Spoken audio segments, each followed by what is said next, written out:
अविदादा आणि ऐश्वर्याताई दोघेही म्हणजे सो ते पहिल्यापासूनच फेवरेट कपल आहे सगळ्यांचं. त्यांच्याबरोबर काम करताना आधी मला टेन्शन आलं होतं की अरे ते सिनियर आहेत ऑफकोर्स. मला त्यांचा स्वभाव खरंच खूप आवडतो आणि ते समोर आहेत म्हणून नाही, ते नसतील तरी मी हेच सांगेन. सगळं लिमिटेड खातो आणि मोजक्या वेळेलाच खातो म्हणून कदाचित जीवा आणि नंदिनी ही जोडी आपल्या सगळ्यांची लाडकी आहेच, पण आता ही सुनेची आणि सासऱ्यांची जी जोडी आहे ना ती सगळ्यांची फेवरेट आहे. मला असं वाटतं पहिल्यांदा आपण तुमच्या दोघांचा म्हणजे मी तरी एकत्र इंटरव्ह्यू करते. म्हणजे सर आम्हाला सांगा तुम्ही काय खाता, म्हणजे कसे एजिंग इन रिव्हर्स कसं होतं आहे. नाही काय खाता म्हणण्यापेक्षा किती खातो. हां, मला ज्या वेळेला भूक लागते त्याच वेळेला मी खातो आहे, कारण माझी बास्केट भरलेली असते, सगळ्यांनाच माहिती आहे. सेटवरती पण सगळ्यांना माहिती आहे, बऱ्याच गोष्टींनी भरलेली असते ते. पण भरलेल्या असतात गोष्टी त्यासुद्धा खूप पौष्टिक आणि हेल्दी अशाच असतात. त्यामुळे सगळं लिमिटेड खातो आणि मोजक्या वेळेलाच खातो म्हणून कदाचित असेल. आणि गंमत माहिती आहे का, ते लिमिटेड खातात पण ते जे खूप आणतात ते आम्हाला खाऊ घालतात आणि आम्ही बघ कसे होतो.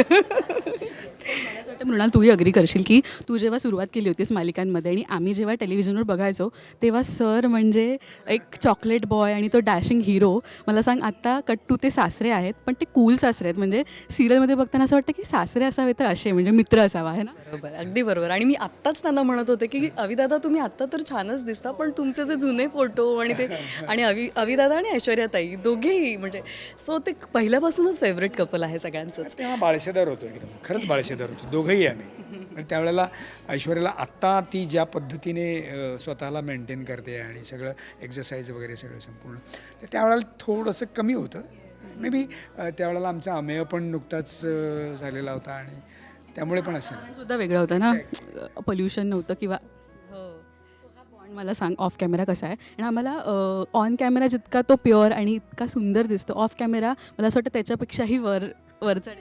सी हे बघ, अविदादा असे आहेत ना की ते हसत खेळत असतात. मी त्यांना कधीही उदास पाहिलेलं नाही किंवा काय.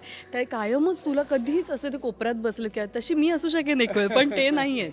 ते सगळ्यांना एकत्र घेऊन सगळ्यांशी मिळून मिसळून जे काही आणले ते सगळ्यांशी शेअर करणार आणि सगळ्यांना म्हणजे त्यांच्याबरोबर काम करताना आधी मला टेन्शन आलं होतं की अरे ते सिनियर आहेत ऑफकोर्स. आणि मी त्यांच्यावर आधी एकदा एक शो केला आहे आम्ही, पण खूप गॅप झाला होता त्यालाही. पण खूप छान वाटतं आणि त्यांच्याकडनं शिकण्यासारखं पण खूप आहे. ते खूप सांगतातही जे आपल्याला फायद्याचंच असतं आणि सो छान वाटतं मला त्यांच्यावर काम करताना, मजाच येते ऑफकोर्स. त्यांची एनर्जी अनमॅच्ड आहे. म्हणजे आहे ती तू कधीच मॅच करू शकत नाही. म्हणजे ते जेव्हा जिना उतरत खाली येतात तेव्हा माझ्या काळजाचा ठोका चुकतो, अविदादा सावकाश. पण येस ते अनबीटेबल आहेत. एनर्जी सोडून अविनाश सरांकडनं काही गोष्ट जर इन्कल्केट करायची झाली तर ती कोणती असेल कामाच्या बाबतीत सुद्धा आणि ऑफ कॅमेरा आपण ऑब्झर्व करतो एखाद्या एक ॲज अ ह्युमन बिंग. मला त्यांचा स्वभाव खरंच खूप आवडतो आणि ते समोर आहेत म्हणून नाही, ते नसतील तरी मी हेच सांगेन की मला त्यांचा स्वभाव खूप आवडतो आणि ते कुठलीही गोष्ट फार काळ धरून ठेवत नाहीत. ते पटकन सोडून देतात, सगळ्यांमध्ये मिक्स होतात. सो ह्या काही गोष्टी आहेत ज्या मी शिकते त्यांच्याकडून.